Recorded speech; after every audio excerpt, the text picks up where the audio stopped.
Hello friends আজি আমি আলোচনা কৰিম অসমীয়া বিষয়ৰ সাধাৰণ জ্ঞান সম্পৰ্কীয় এমসিকিউ টাইপ কোৱেশ্চন আনসাৰ এটো আমাৰ ভিডিঅ'ৰ প্ৰথম পাৰ্ট ইয়াতে আমি 50টা কোৱেশ্চন আনসাৰ আলোচনা কৰিম ইয়াৰ পিছৰ ভিডিঅ'সমূহ পাবৰ বাবে আমাৰ চেনেলটো সাবস্ক্ৰাইব কৰিব এতিয়া আহো আজি ভিডিঅ'টো লৈ আজি প্ৰথম প্ৰশ্ন হৈছে অসমীয়া ভাষা উৎপত্তি হোৱা প্ৰাকৃতটো কি ইয়াৰ উত্তৰ হ'ল অপচন সি মাগধী প্ৰাকৃত ইয়াৰ পিছৰ কোৱেশ্চনটো হৈছে অসমীয়া ভাষাৰ প্ৰথম নিদৰ্শন কি ইয়াৰ উত্তৰ হ'ল অপচন বি চৰ্যাপদ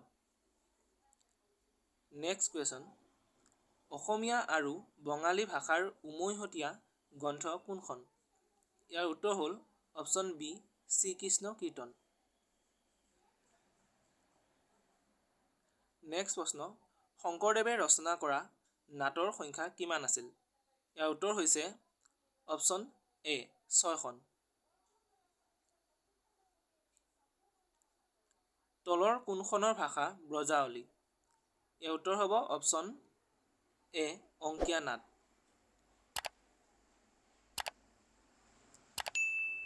শংকৰ মাধৱৰ মিলনক মণিকাঞ্চন সংযোগ বুলি কোৱা ব্যক্তি কোনজন আছিল ইয়াৰ উত্তৰ হৈছে option B Lakshminath Bezbaroa question 7 Prahlad চৰিতৰ ৰচক কোন ইয়াৰ উত্তৰ হ'ব option D Hem Saraswati question 8 Namghosha এখন কেনে ধৰণৰ গ্ৰন্থ আছিল ইয়াৰ উত্তৰ হ'ব অপচন বি ভক্তিমূলক গ্ৰন্থ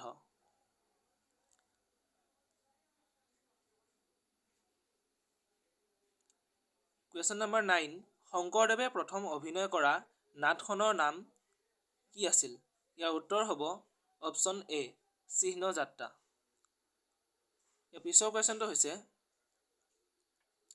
প্ৰথম অসমীয়া আলোচনীখনৰ নাম কি ইয়াৰ উত্তৰ হ'ব অপচন বি অৰুণোদয়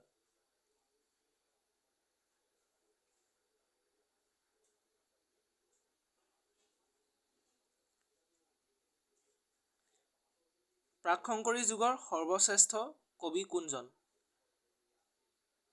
ইয়াৰ উত্তৰ হ'ব অপচন ডি ওপৰৰ এজনো নহয় প্ৰাক-শংকৰী যুগৰ সৰ্বশ্ৰেষ্ঠ কবি মাধৱ কন্দলী তলৰ কোনখন জিলাৰ উপভাষা বৰ্তমান অসমীয়া মান্য ভাষাৰ গৃহীত ৰূপ ইয়াৰ উত্তৰ হ'ব অপচন বি শিৱসাগৰ জিলাৰ উপভাষাটোক বৰ্তমান মান্য ভাষাৰ ৰূপে ব্যৱহাৰ কৰা হৈছে শংকৰদেৱৰ নাটসমূহ তলৰ কোনটো প্ৰভাৱ অধিক আছিল ইয়াৰ উত্তৰ হ'ব সংস্কৃত নাটক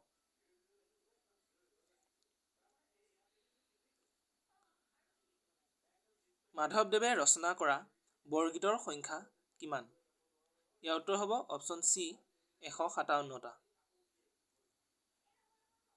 অপ্ৰমাদী কবি বুলি আখ্যা পোৱা কবিজন কোন ইয়াৰ উত্তৰ হৈছে অপচন বি মাধৱ কন্দলী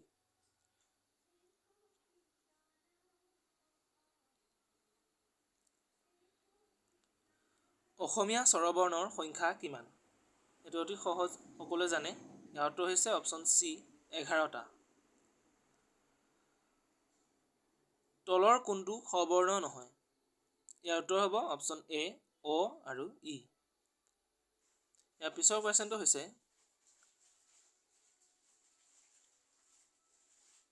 তলৰ কোনটো স্পৰ্শ বৰ্ণ ইয়াৰ উত্তৰ হ'ব অপচন ডি ম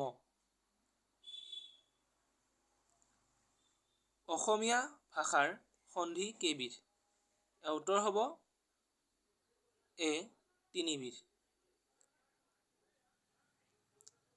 তলৰ কোনটো অল্পপ্ৰাণ বৰ্ণ নহয় ইয়াৰ উত্তৰ হ'ব অপচন সি খ বন্ধু-বান্ধৱীসকল যদি অল্পপ্ৰাণ বৰ্ণ মহাপ্ৰাণ বৰ্ণ বা স্পৰ্শ বৰ্ণ এনে ধৰণৰ বৰ্ণবোৰৰ বিষয়ে ভিডিঅ' বনাব লাগে তেনেহলে কমেন্ট সেকশনত জনাব আমি নিশ্চয় এটা ভিডিঅ' বনাম এতিয়া হও নেক্সট কুৱেশ্চন তলৰ কোনটো অনুনাসিক আৰু বৰ্গীয় ইয়াৰ উত্তৰ হ'ব অপচন ডি ম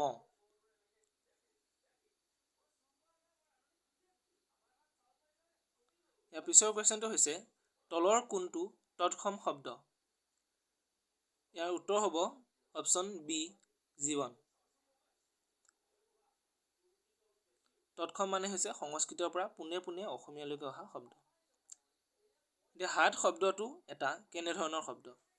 ইয়াৰ উত্তৰ হ'ব অপশ্যন এ তদ্ভৱ শব্দ। তদ্ভৱ শব্দ মানে সংস্কৃতৰ পৰা কিছু পৰিমাণে সলনি হৈ বা সৰল হৈ অসমীয়ালৈকে অহা। তলৰ কোনটো স্বৰসন্ধি উদাহৰণ? ইয়াৰ উত্তৰ হ'ব অপশ্যন বি মতান্তৰ, অৰ্থাৎ মত যোগ অন্তৰ, মতান্তৰ। কুৱেশ্যন 25, তলৰ কোনটো ব্যঞ্জন সন্ধি উদাহৰণ?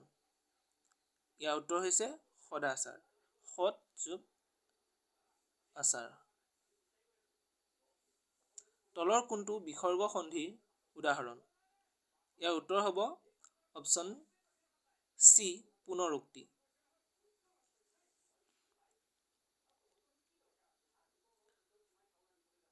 27, অনুগ্ৰহ শব্দটোৰ বিপৰীত অৰ্থবোধক শব্দ কি? ইয়াৰ উত্তৰ হয় অপশ্যন ডি এটাও নহয়। তলৰ কোনটো দিবাকৰ শব্দৰ সমাৰ্থক বোধক নহয়? অৰ্থাৎ দিবাকৰৰ সমাৰ্থক শব্দ নহয়। ইয়াৰ উত্তৰ হৈছে অপশ্যন চি শশধৰ। কুৱেশ্যন 29, আনক দেখি উঠিল গা দেশে বোলে মুকুখা, খালী ঠাইত কি উপযুক্ত শব্দ হ'ব? ইয়াৰ উত্তৰ হৈছে অপশ্যন চি কেতুৰী। 30, ভাতঘৰ এই খণ্ডবাক্যটোৰ অৰ্থ কি? ইয়াৰ উত্তৰ হ'ব অপশ্যন ডি সঘনে আহযাহ কৰা পৰিয়াল। কুৱেশ্যন 31, অসমীয়া ভাষাৰ মূল কি? অৰ্থাৎ ক'ৰ পৰা সৃষ্টি হৈছে? ইয়াৰ উত্তৰ হ'ব অপশ্যন এ ভাৰতীয় আৰ্য ভাষা। কুৱেশ্যন 32, অসমীয়া ভাষা উদ্ভৱ হৈছে, অৰ্থাৎ কোনটো প্ৰাকৃতৰ পৰা অসমীয়া ভাষা হৈছে? ইয়াৰ উত্তৰ হ'ব বি মাগধী প্ৰাকৃতৰ পৰা।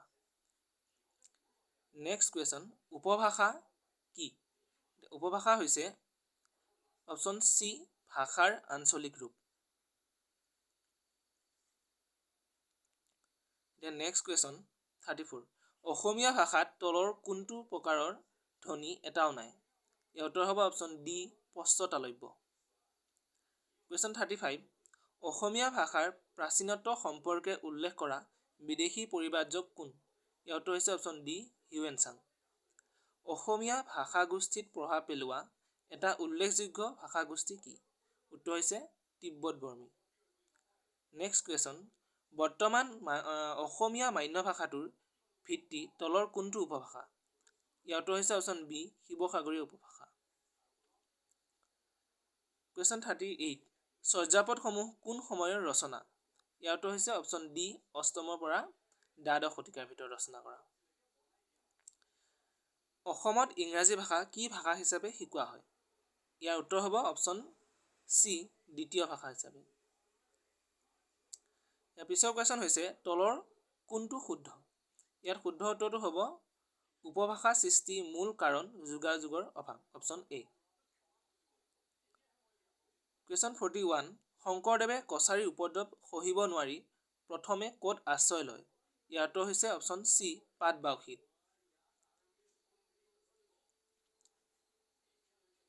42, শংকৰদেৱে জীৱনৰ প্ৰথম চোৱা ক'ত কটাইছিল? ইয়াৰ উত্তৰ হৈছে অপশ্যন চি বাৰভূঞা ৰাজ্যত। কুৱেশ্যন 43, শংকৰদেৱে প্ৰচাৰ কৰা ধৰ্মটোৰ নাম কি? ইয়াৰ উত্তৰ হৈছে অপশ্যন বি একশৰণ নাম ধৰ্ম। কুৱেশ্যন 44, শংকৰদেৱে ৰচনা কৰা একে নামৰ নাট আৰু কাব্যখন কি? ইয়াৰ উত্তৰ হৈছে অপশ্যন এ ৰুক্মিণী হৰণ। ইয়াৰ নেক্সট কুৱেশ্যন হৈছে শংকৰদেৱে ৰচনা কৰা বৰগীতৰ সংখ্যা কিমান? ইয়াৰ উত্তৰ হ'ল অপশ্যন ডি 34।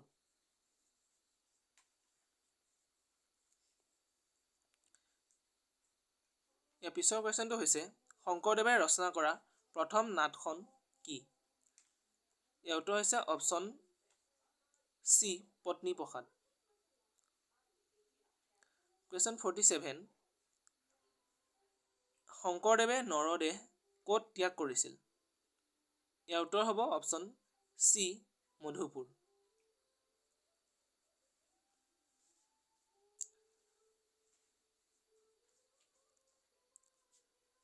ইয়াৰ পিছৰ কুৱেশ্যন হ'ল তলৰ কোনখন শংকৰদেৱৰ অনুবাদ গ্ৰন্থ? ইয়াৰ উত্তৰ হ'ব অপশ্যন এ ভাগৱত। কুৱেশ্যন 49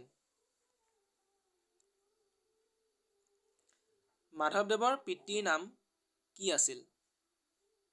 ইয়াৰ উত্তৰ হৈছে অপশ্যন বি গোবিন্দগিৰি ভূঞা।